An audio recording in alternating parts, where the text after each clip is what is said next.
இன்னைக்கு பாத்தீங்களா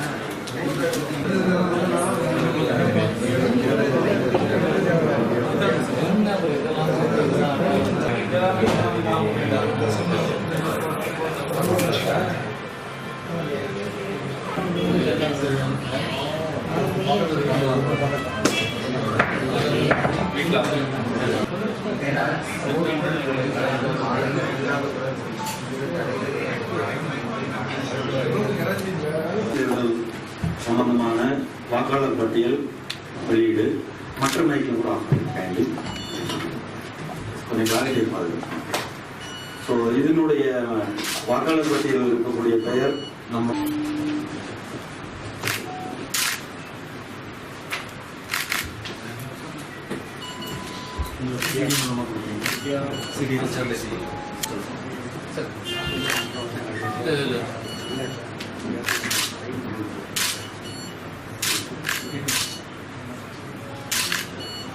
மாவட்டத்தில் உள்ள ஊரக மற்றும் நகர்ப்புற உள்ளாட்சி அமைப்புகளுக்கான தேர்தலுக்கான இன்று வாக்காளர் பட்டியல் வெளியிடப்படுகிறது.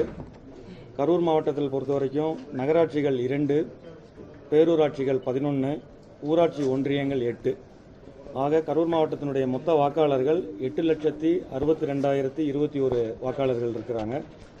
இந்த வாக்கு பட்டியல் வெளியிடப்பட்ட பின்னரும் கூட இந்த வாக்காளர் பட்டியலை சரிபார்த்து ஏதேனும் பேர் விடுபட்டிருந்தால் அவங்க நம்மளுடைய சட்டமன்ற தொகுதிக்கு எந்த மாதிரியான விண்ணப்பம் கொடுக்குறோமோ அதே போல் சேர்த்தல் நீக்கல் போன்ற படிவங்களில் பூர்த்தி செஞ்சு கொடுத்தாங்கனாக்க சட்டமன்ற வாக்காளர் பட்டியலில் சேர்ந்துச்சுன்னா ஆட்டோமேட்டிக்காக உள்ளாட்சி தேர்தலுக்குள்ள வாக்காளர் பட்டியலில் அந்த பெயர் இடம்பெறும். ஸோ இது எப்போ வரைக்கும்னு கேட்டிங்கனாக்கா உள்ளாட்சி தேர்தலினுடைய மனு தாக்கல் செய்கிற வரைக்கும், வேட்பாளர் மனு தாக்கல் செய்கிற வரைக்கும் சேர்த்தல் நீக்கல் திருத்தம் போன்ற வசதிகளை இந்த வாக்காளர் பட்டியலில் நீங்கள் மேற்கொள்வதற்காக நம்ம எந்தெந்த வாக்குச்சாவடியில் வாக்களிக்கிறோமோ அந்தந்த வாக்குச்சாவடியிலே போய் அங்கே உள்ள பூத் லெவல் ஆஃபீஸர் இருப்பாங்க, அவங்ககிட்ட அந்த விண்ணப்பம் இருக்குது.